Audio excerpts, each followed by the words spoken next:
ভেঙে দেবো। ও মসজিদ যেখানে মাটি খুঁড়ছে সেই মাটিকে আবার মাটি করে দেবো। দর্শক, এই কথাটা, এই বিস্ফোরক দাবিটা করছেন কে? তিনি একজন বিজিবি নেতা, নাম অর্জুন সিং।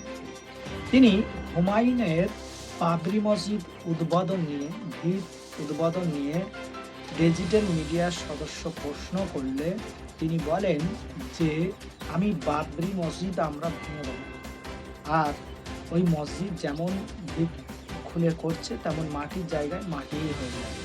তো দর্শক, এই কথাটা বলার পরে কোট আনকোট হুমায়ুন কবির অর্থাৎ মুর্শিদাবাদের বেলেডাঙ্গায় যে বাবরি মসজিদ যিনি প্রতিষ্ঠাতা হুমায়ুন কবির সাহেব, তিনি ভরতপুরের প্রাক্তন বিধায়ক। যদিও বিধায়কের খাতায় তার নাম রয়েছে দর্শক, কিন্তু তিনি আর তৃণমূল কংগ্রেসের অফিসিয়াল ভাবে তিনি কোনো দলের নেতা নন। কিন্তু তিনি বিধায়ক জিতে বসে আছেন, খাতা কলমে তিনি তৃণমূলের বিধায়ক। তিনি করছিলেন কি বাবরের নামে মসজিদ। তো সেই প্রসঙ্গে যখন অর্জুন সিং এই কথাটা বলল যে বাবরের নামে এই যে বাবরি মসজিদটা আমরা ভেঙে গুড়িয়ে দেবো, দর্শক সেই কথার জবাবে হুমায়ুন কবিরকে ইন্টারভিউ নিতে গেলে তিনি ডিজিটাল মিডিয়ার সামনেই প্রকাশ্যে আনকোট বলেই দিলেন। দর্শক, তো কি বললেন হুমায়ুন সাহেব? প্রথমে আমরা অর্জুন সিং এর বক্তব্যটা আপনাদেরকে শোনাই, তারপরে হুমায়ুন কবির কি বলেন আমরা সেটা শোনাবো। তার আগে বলবো, দর্শকের কাছে আমার একটা অনুরোধ, আপনারা একটা লাইক কমেন্ট শেয়ার করবেন, যাতে করে আপনারা ফ্রেন্ড ফলোয়ার্সরা অতি সহজে এই বাবরি মসজিদের নিউজটা সবাই সুষ্ঠুভাবে দেখতে পারেন এবং সবার আগে দেখতে পারেন। নতুন দর্শক হলে সাবস্ক্রাইব করে পাশে থাকবেন, আর যারা অলরেডি সাবস্ক্রাইব করে রেখেছেন সবাইকে জানাই আন্তরিক প্রীতি, শুভেচ্ছা এবং ভালোবাসা। তো চলুন দর্শক, আগে আমরা এই হুমায়ুন সহ যে বাগদ্বন্দ্ব জড়িয়ে গেছে অর্জুন সিং, তাদের কথাটা আমরা আপনাদেরকে শোনাই। আর বাবরি মসজিদ ভাঙবই আমরা। যে মাটিতে মাটি কাটছে, তো আজকে দেখবেন জেসিবি দিয়ে ওই মাটিতে মাটি হয়ে যাবে, চিন্তা করবেন না, সময় অপেক্ষা করুন। ওরকম তো ওই একজন কোরআন নিয়ে ওই একজন বিজেপির অসীম সরকার 100টা এফআইআর হয়েছিল। এই মমতা ব্যানার্জির সরকার তার লোম ছিঁড়তে পারেনি। তো আমার বিরুদ্ধে 1000 এফআইআর হোক। বাবরি মসজিদ আমার ট্রাস্টির নামে খরিদ করা জায়গায় করছি। কারো ক্ষমতা থাকলে রুখে নেবে, আমার জিন্দেগি চলে যাবে। 10টা মেরে তারপরে হুমায়ুন কবির মরবে। হুমায়ুন কবিরের জিন্দেগি যে কোনো টাইমে চলে যেতে পারে, কিন্তু 10 জনকে আগে কবরে পুঁতবো, তারপরে হুমায়ুন কবির কবরে যাবে। ওরকম যে খুশি এফআইআর করতে পারে, যা খুশি করতে পারে। কেন্দ্রীয় মন্ত্রী আইন প্রণয়নকারী সদস্য পার্লামেন্টের, ওনাকে আইন ওখানে মেজরিটি আছে, ওনাদের মন্ত্রিসভা থেকে বলুন যে ভারতবর্ষের সংবিধানে কারো মন্দির করা মসজিদ করা যাবে না, সেটা ওনারা আইন করে যেটা ঘোষণা করুক, তখন ভাবা যাবে। সুপ্রিম কোর্ট বাবরি মসজিদ মানা করেনি কোথাও। 2019 সালের যে নির্দেশ, তাতে সুপ্রিম কোর্ট বলেছে বিতর্কিত ল্যান্ড রামলীলাকে দেওয়া হয়েছে, সেখানে রাম মন্দির হয়েছে। তাহলে কেউ যদি তার নিজস্ব ল্যান্ডে, আমার পুত্র সন্তান হলে আমি সাদ্দাম নাম রাখবো, না বাবর নাম রাখবো, না হুমায়ুন নাম রাখবো, না শাহজাহান রাখবো, এটা আমার বিষয়। कौन बोलने वाला है जो योगी आदित्यनाथ मुझे बोलेंगे? कौन बोलने वाला है? अर्जुन सिंह बैरकपुर পেয়েছে, মুর্শিদাবাদ। এটা মুর্শিদাবাদের মাটিতে দাদাগিরি করলে পুঁতে দেবো অর্জুন সিংকে, একদম আস্ত পুঁতে দেবো। আসুক না, লাখ লাখ লোককে অর্ডার দিয়ে দেবো অর্জুন সিংকে একবারে জ্যান্ত, যেমন এদের একটা বৈরাগ্যদের মৃত্যু হলে খাড়া করে পুঁতে, অর্জুন সিংকে খাড়া করে গর্ত করে পুঁতে দেবো। বাবরি যাত্রা, বাবরি মসজিদ হচ্ছে, অনেক বিরোধিতা হচ্ছিল, তারা বলছিল বাবরি মসজিদ করতে দেব না, করবে না, করতে পারবে না। বাবরি মসজিদের তো আনুষ্ঠানিকভাবে আজকে লাখো লাখো মানুষের সামনে আমাদের বেশ ঢালাই শুরু হয়ে গেছে, কাজ চলছে, কেউ রুখতে পারেনি। আগামী দিনে বাবরি মসজিদের গোটা ভারতবর্ষের মানুষকে আরো জানানোর জন্য বাবরি যাত্রা হবে। 235 কিলোমিটার হওয়ার কথা ছিল, 4 হুইলার গাড়ির কনভয় নিয়ে হওয়ার কথা ছিল, কিন্তু উচ্চ মাধ্যমিক পরীক্ষার জন্য 13 তারিখ শুক্রবার মালদা জেলা জুড়ে 30টা প্রায় রাস্তার ধারে পরীক্ষার্থীদের সেন্টার আছে, সেটাকে বিবেচনা করে এটাকে ছোট করে দেওয়া হলো, লং ছিল ছোট হলো, এবং 50,000 লোককে নিয়ে 22 কিলোমিটার পায়ে হেঁটে বাবরি যাত্রা কাল হবে। ট্যাবলো থাকবে, বাবরি মসজিদের সমর্থনে এই মিছিল। নেতৃত্ব দেবে বাবরি মসজিদের ট্রাস্টের সর্বময় কর্তা আর জেইউপি চেয়ারম্যান। জেইউপি দলের কর্মীদের নিয়ে, সমর্থকদের নিয়ে, নেতৃত্বদের নিয়ে কাল 50,000 লোক নিয়ে 22 কিলোমিটার পায়ে হেঁটে করব। পরে নেক্সট টাইম 200 গাড়ির কনভয় নিয়ে আবার পলাশী থেকে ওই ইটাহার যাব। সেটা প্রশাসনের সাথে কথা বলে পরীক্ষা থাকবে না, ছুটি থাকবে, সেই ডেটে নেক্সট টাইম সেটা ঘোষণা করব। টেক্সটাইল মোড়ে 14 তারিখ শনিবার বেলা 10:30টার মধ্যে আমাদের হাজার হাজার কর্মী নিয়ে উপস্থিত হব। 11টা থেকে টেক্সটাইল মোড় থেকে হেঁটে গোটা এসপি অফিসটা ঘিরবো, 1 লাখ লোক নিয়ে গিয়ে এসপি কে দেখাবো ও কত বড় দাদা হয়েছে। ও এখানে মানুষের জমি জায়গা নিয়ে ও অ্যাসেসমেন্ট করছে। ও এখনো স্টেটমেন্ট করেছে যে যারা যারা বেআইনি রোজগার করেছে, তা এতদিনও কোথায় ছিল, কটা বেআইনি রোজগার।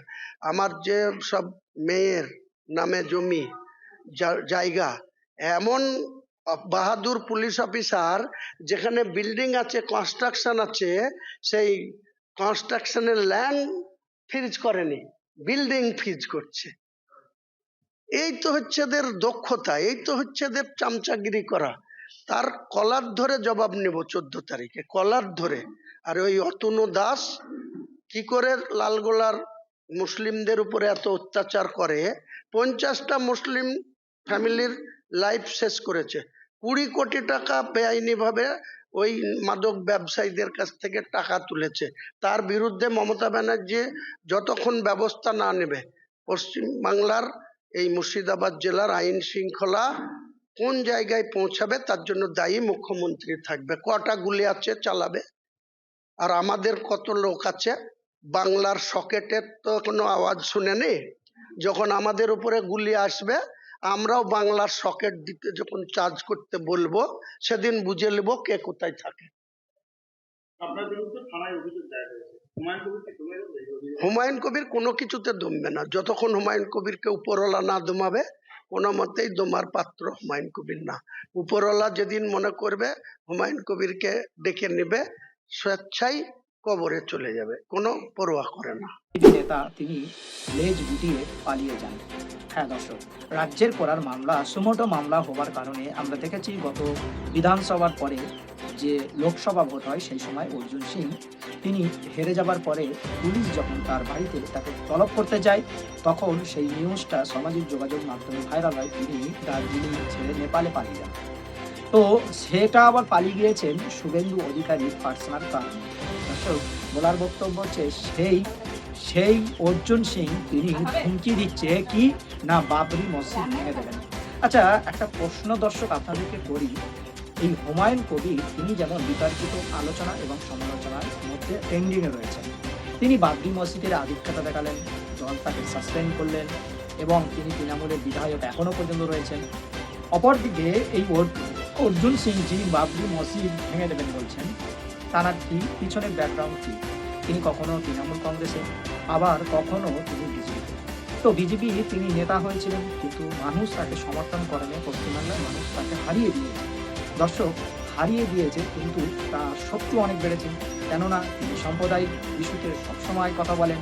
তিনি মুসলমানদের কোরআন ও কারিম নিয়ে কিছুদিন আগে কথা বলেছিলেন, তার আগে মাদ্রাসা নিয়ে কথা বলেছিলেন, কিন্তু তার কাছে কোনো যুক্তি ছিল না, শুধু নিজের ইচ্ছা মতো কথা বলেছিলেন। এবং তিনি ভারতবর্ষের সংবিধানকে অপমান করে তিনি বলেছিলেন, আমার বিরুদ্ধে 100 টাকা 1000 মামলা করলেও আমি ওসব দেখে পরোয়া করি না, আমি গিনিস বুক অফ ইন্ডিয়ায় নাম লেখাতে চাই, 3 নম্বরে থাকতে চাই। দর্শক, সেই নিউজটা আমরা আপনাদেরকে দেখিয়েছিলাম। তো এবারে তিনি আরও চর্চার মধ্যে চলে আসলেন এই অর্জুন সিং। তিনি বললেন, বাবরি মসজিদ করছে তো কি হয়েছে, যে বনেত করছে আবার সেখানে ভেঙে দেবো, মাটি আবার সমান হয়ে যাবে। সেই প্রতি উত্তরে হুমায়ুন কবিরকে যখন জিজ্ঞাসা করা হলো, হুমায়ুন কবির সাহেব তিনি পরিষ্কার কোট আনকোট বলছেন যে এটা ব্যারাকপুর নয়। অর্জুন সিং কি ভেবেছে? আচ্ছা দেখুন, কয়েকদিন আগে যে একজন বিজেপির একজন বিধায়ক অসীম সরকার, তিনি তার বিরুদ্ধে 100টার বেশি মামলা হয়েছে। তো মমতা সরকার কি তার একটা চুলো ছিঁড়তে পেরেছে? দর্শক, হুমায়ুন কবির সাহেব এইরকম কোট আনকোট তিনি বলছেন, তো পারেনি। তো আমার নামে হুমায়ুন কবির সাহেব বলছেন, আমার নামে যত খুশি মামলা হোক কিছুই করতে পারবে না। আর তিনি বললেন যে এটা ব্যারাকপুর পায়নি, এটা মুর্শিদাবাদে এসে দাদাগিরি করতে চাইলে জ্যান্ত পুঁতে। দর্শক, এইরকম একটা বিস্ফোরক মন্তব্য হুমায়ুন কবির তিনি বলতে পারেন একজন মানুষকে, একজন বিজেপির নেতাকে? এবং বিজেপির নেতা তিনি মসজিদ ভেঙে দেবেন, সে প্রকাশ্যে এসে সামাজিক যোগাযোগ মাধ্যমে এবং ইন্টারভিউতে এসে বলতে পারেন? এটা কি ভারতবর্ষের সংবিধান কারোর মসজিদ ভাঙার রাইট আছে? যদি মসজিদ ভাঙার রাইট হতো তাহলে সংবিধানের কোন ধারায় বলা আছে বাবরের নামে মসজিদ করা যাবে না? অভিযোগ করছেন হুমায়ুন কবির। তাহলে সুপ্রিম কোর্ট যদি মসজিদ করার বাবরের নামে করার অনুমতি দেয়, তাহলে অর্জুন সিং কি গায়ে পড়ে ঝগড়া? তিনি এটাই বোঝাতে চেয়েছেন যে গায়ে পড়ে ঝগড়া করতে গেলে তাহলে তার শিক্ষা আমরা দিয়ে দেবো ভালোভাবে, কারণ সব সময় অন্যায় সহ্য করা যাবে না। তাহলে এবারে দর্শক, এটা আমাদের ভারতবর্ষে পশ্চিমবাংলার যে সম্প্রদায়িকের দাঙ্গা বাঁধাবার জন্য যে বীজ রোপণ করা হচ্ছে, সেটা অর্জুন সিংকে না দেখলে বোঝা যায় না। কারণ বিজেপি সরকার ভারতীয় জনতা পার্টি উন্নয়নে বিশ্বাস করে না। পশ্চিমবাংলায় জেতা নিয়ে তারা অনিশ্চিত। তারা ভাবছে যে পশ্চিমবাংলায় এককট্টর ভোট পড়েন এবং তৃণমূল কংগ্রেসকে সাধারণ মানুষ বেশি বিশ্বাস করেন।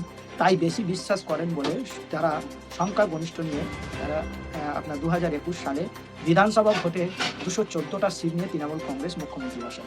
এবারে 2026-এও সেই রকম কোনো ফলাফল বিজেপির কার্যকলাপে দেখা যায়নি। শুধু একটাই ইস্যু সামনে খাড়া করছেন, হিন্দু মুসলমান। দর্শক, তবে কি এই হিন্দু মুসলমানের সাম্প্রদায়িক উস্কানি দিয়ে পশ্চিমবাংলার ভোট তৃণমূল কংগ্রেসের ভোট কাটতে পারবেন? নাকি একটা রাজ্য যে প্রভাব আছেন সেই প্রভাব কেউ দাগও কাটতে পারবেন না? সেটা দর্শক ভোটের সময় আসলেই বোঝা যাবে।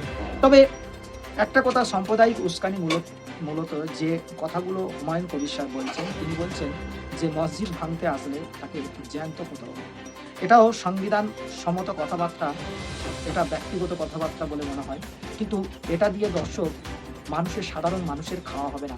সাধারণ মানুষের দরকার মাথা বোঝা, ঠায় রুজি রোজগারের একটা কর্মসংস্থান এবং শিক্ষা কিভাবে উন্নয়ন হবে। এদিকে অর্জুন সিং বলছে বাবরি মসজিদ ভেঙে দেবো, আবার এদিকে হুমায়ুন কবির সাহেব বলছেন যে মসজিদ ভাঙতে গেলে জ্যান্ত পুঁতে দেবো। দর্শক, আর এদিকে রাজ্য সরকার তিনি একাধিক মন্দির তৈরি নিয়ে ব্যস্ত। তাহলে কি এই 2026-এর সমীকরণের মেন সমীকরণ হবে সাম্প্রদায়িকতা, নাকি ধর্মের মেরুকরণ নিয়ে রাজ্য নতুন করে পরিচালনা করবে? সমস্ত স্বাস্থ্য, শিক্ষা, কর্মসংস্থা, এই সমস্ত কিছু মানুষের উন্নয়ন, সেইগুলো বাদ দিয়ে তবে কি মন্দির, মসজিদ, এই ধর্ম সমীকরণে কি রাজনীতির প্রভাব ফেলতে পারবে? দর্শক, সেটা দেখতে গেলে নিউজ 14 বাংলা ডিজিটাল মিডিয়ায় চোখ রাখতে হবে। আমরা সমস্ত রিপোর্ট আপনাদের সামনে তুলে ধরবো। তার জন্য করতে হবে, নতুন যারা দর্শক তারা অবশ্যই নিউজ 14 বাংলা ডিজিটাল মিডিয়াকে সাবস্ক্রাইব করে পাশে থাকবেন, ফ্রেন্ড ফলোয়ারদেরকে শেয়ার করবেন, ভালো লাগলে একটা করে লাইক দিয়ে যাবেন। দর্শক, দেখা যাক এই অর্জুন সিং এর কথা আদৌ কি বাবরি মসজিদ ভেঙে ঘুরে দিতে পারবে? সেটা সময় হলে বোঝা যাবে। না, এটা দেশের রাইট আছে যে বাবরের নামে মসজিদ করা যাবে না। যেহেতু সংবিধানে সুপ্রিম কোর্ট পারমিশন দিয়েছিল জায়গা বাবরের নামে মসজিদ করার জন্য, সেহেতু মুর্শিদাবাদে কেন বাধা? এর ভিতরে কি চক্রান্ত? তবে কি বিজেপি অনিশ্চিত পশ্চিমবাংলায় ভোট পাবে না? পশ্চিমবাংলার 77টা সিটের মধ্যে তাহলে কি ভোট বিশ্লেষকদের কথা সত্যি হতে যাচ্ছে? বিজেপি কি 2026-এ 6টা থেকে 7টা সিট পেতে পারে? তবে সেই ভয়ে কি এই মসজিদ ইস্যু করে তারা ভোট আনতে চলেছে? নাকি হুমায়ুনকে দিয়ে তুরুপের টেক্কা বানাতে চাইছে? যেহেতু পশ্চিমবাংলার রাজ্য মমতা বন্দ্যোপাধ্যায় তিনি তার 100-রও বেশি তিনি স্বপ্ন প্রকল্প মানুষের ঘরে পৌঁছে দিয়েছে, যেখানটায় মমতা বন্দ্যোপাধ্যায়ের দলের সঙ্গে কেউ টক্কর নেবার মতো এমন দল কেউ হয়তো হয়নি। সেই জন্য হুমায়ুন কবিরের মতো কিছু নেতা বিজেপি তাদের দ্বারাই মসজিদ মন্দির করে ইমোশনাল ব্ল্যাকমেল করে তারা ভোট কাটার চেষ্টা করছে। নাকি মমতা বন্দ্যোপাধ্যায় তিনি সংখ্যালঘুদের কাছে বিশ্বাস হারা হচ্ছে, যার কারণে তিনি মন্দির গড়া নিয়ে ব্যস্ত আছেন। দর্শক, এটা আপনাদের উপরে বিচারটা ছেড়ে দিলাম। আপনারা আপনাদের মূল্যবান বক্তব্য কমেন্ট বক্সে এসে জানাবেন। আর আপনাদের মূল্যবান বক্তব্যের উপরে নির্ভর করে পরবর্তী ভিডিওটা আপনাদের জন্যই বানানো হবে। তো যাই হোক দর্শক, ভালো থাকুন, সুস্থ থাকুন, দেখা হচ্ছে পরবর্তী